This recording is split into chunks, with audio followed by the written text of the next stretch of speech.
Hello and welcome to Empire of Wargames. My name is ePlash and today we're going to talk about Warhammer Fest and the first day for Age of Sigmar. If you enjoyed the content, consider leaving a thumbs up and subscribing, as well as checking the links down in the description below. Let's get into the video.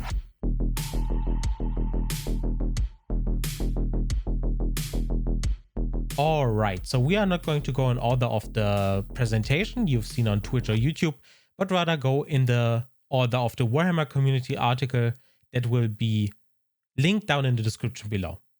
So the first thing that is on the article is Warhammer Age of Sigmar Soul Arena. That's basically an auto battler, akin to auto chess, akin to teamfight tactics, which is probably by now the more popular game out of the two. And it's basically a game where you place different characters on a grid, you collect them, you level them up. If you have multiples of them, you give them equipment, and then you place them on a grid, and then they auto battle against each other. And yeah, and you have life points. And if you lose a certain amount of matches, you lose. And if you knock out all the enemies, you win. And that's basically the game. Do we need another auto battler? Probably not. TFT is pretty good as it is. Their balancing is pretty solid. So if you are looking for an auto battler, you should probably check out Teamfight Tactics. If you do really need that Warhammer theme for your game, you could probably check it out. I'm not saying it's going to be bad, but considering it's a mobile game, it's also going to be on Steam. I'm not having high hopes that it's going to be a crazy revolution for auto battlers. It's going to be a decent auto battler with the Warhammer Age of Sigmar license on top of it. That's my prediction. Next up, we are talking about the vampires. What you're seeing on the screen right now is a group army shot. The thing I criticized in the stream was that the army looks way unmatched. It basically looks like a mixture of all the death units, which it's not, to be fair, but it looks very, very all over the place. I'm not quite sure if vampires were the same way back in the old world, but that's my observation. I was also saying stuff like that on stream. I was giving a lot of commentary. So if you're interested to listen to me, there is a Twitch link down in the description below or in the pinned comment. Consider following me and checking the stream there. I will also upload a video notifying you whenever I go live. Or you follow my Twitter to know whenever I go live. All right. So what do we have here? We have the wolves, dire wolves. These models are pretty good. They look really well made. The sculptures are great. A little raven or crow in the back eating at the back of a wolf. No problems here at all. We also have a couple of characters. We have the wolf lady. It's a great model. I'm personally not the biggest fan of the old lady, but the wolves look insane. And I really wish they were separate somewhat. Because those models, those wolves are probably the best wolves you can get in like a 28mm scale. I really like the model. The character itself, like the Belladama Volga, not so much, but the wolves and the base are insane. Next up, we have Radogar the Beast. So this guy is from Cursed City. His Cursed City variant is much more human-ish. He's still very large, but he's not unleashed as he is now or ascended. Yeah, he turns into a beast. He's not dead, and he's a huge monster, and it's a big model. I'm assuming that the base he's standing on currently is either 60mm, but honestly, it looks like 80. So he's going to be massive with his two little friends on the bottom and the goblet that's doing weird stuff and is bloody. Anyway, this model is actually really cool. I'm very interested to hear what the rules are because there is no preview for them quite yet. But yeah, well done. I actually, when it comes to the vampires, prefer the armored vampires.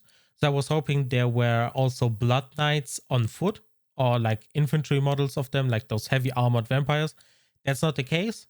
But yeah, if you want to go the beast route or the more monstrous vampires, you definitely have all the options, considering it seems that you'll be able to use all the other vampire or flesh eater quartz models together with your vampires.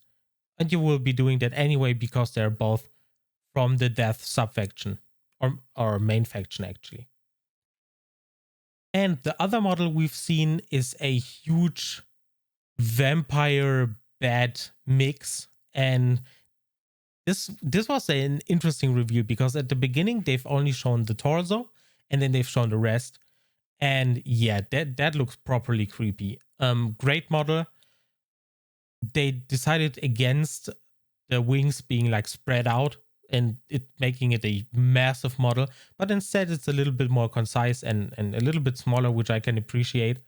But yeah, nevertheless, it's a very interesting model. The aesthetic is something I have to get used to. To be honest, the armor, the vampire armor, is probably the best one out there. But the rest is a little bit, I don't know. I think I have to see it more. I have to see it in different color schemes. And I think I'll warm up to the idea of huge armored vampire lady being fused to a huge bad monster, basically.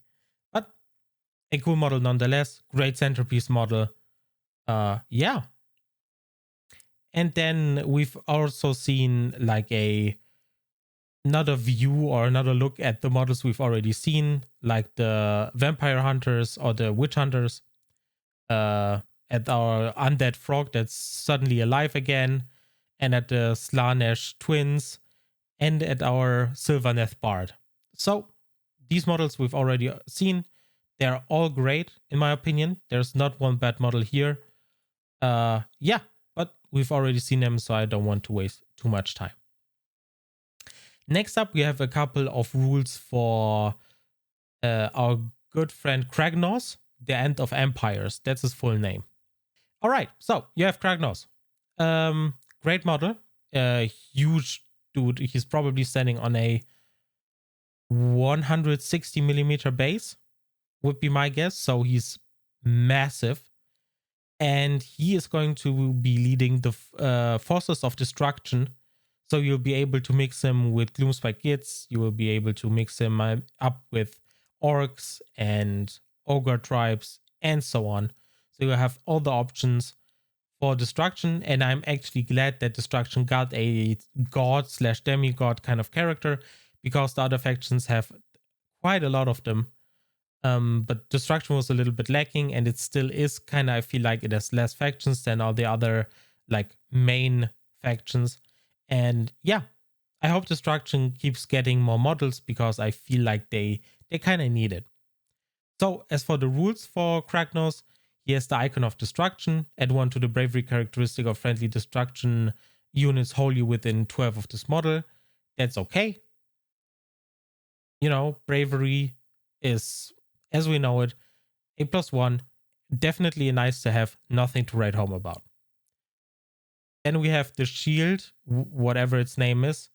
Each time this model is affected by a spell or an endless spell ability, you can roll 3d6. If the roll is greater than the casting value of the spell or endless spell, ignore the effects of that spell and that endless spell, and yeah, endless spell ability on this model. So you can basically ignore spells. And that's great, because having those huge models and having them stay on the board for a little longer than turn 1 or turn 2 is always a good thing. They've already teased that he's going to have 18 wounds and a 2-up armor save, which will keep him alive for quite a while.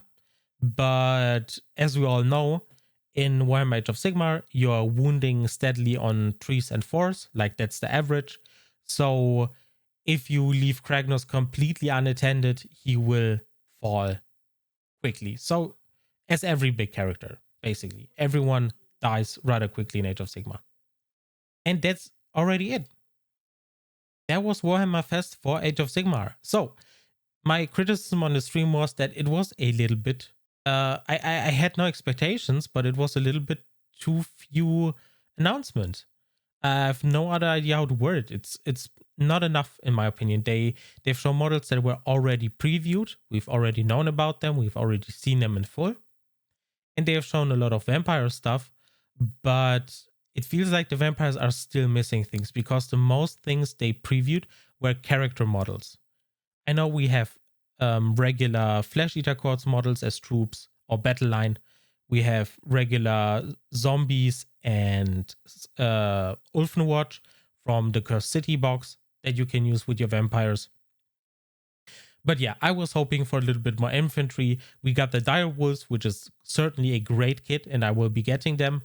But yeah, all in all, it was not a lot. And since Warhammer Fest was hyped that much and shown in previews and on their Warhammer community website, I don't know, my head was constructing scenarios where they show at least one model for like every big faction right now, or every faction they are currently working with. And yeah, that just didn't happen. I don't know. At the beginning, I had no expectations. Then when Warhammer Fest got hyped more and more, my expectations grew. And even though the models they've shown were great, I really like most of the vampire models. I really like Kragnos. It's just not a lot of releases they've shown. So yeah, that's my only criticism with the show so far.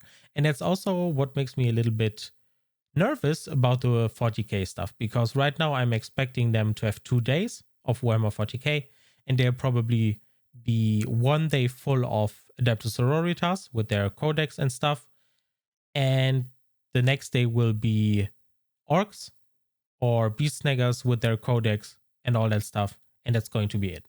So we have to see. Please consider joining the stream. Everything is in the description below. Yeah, if you enjoyed the video, click all the links, thumbs up, subscribing, and thanks so much for watching, and I see you in the next video. Bye bye.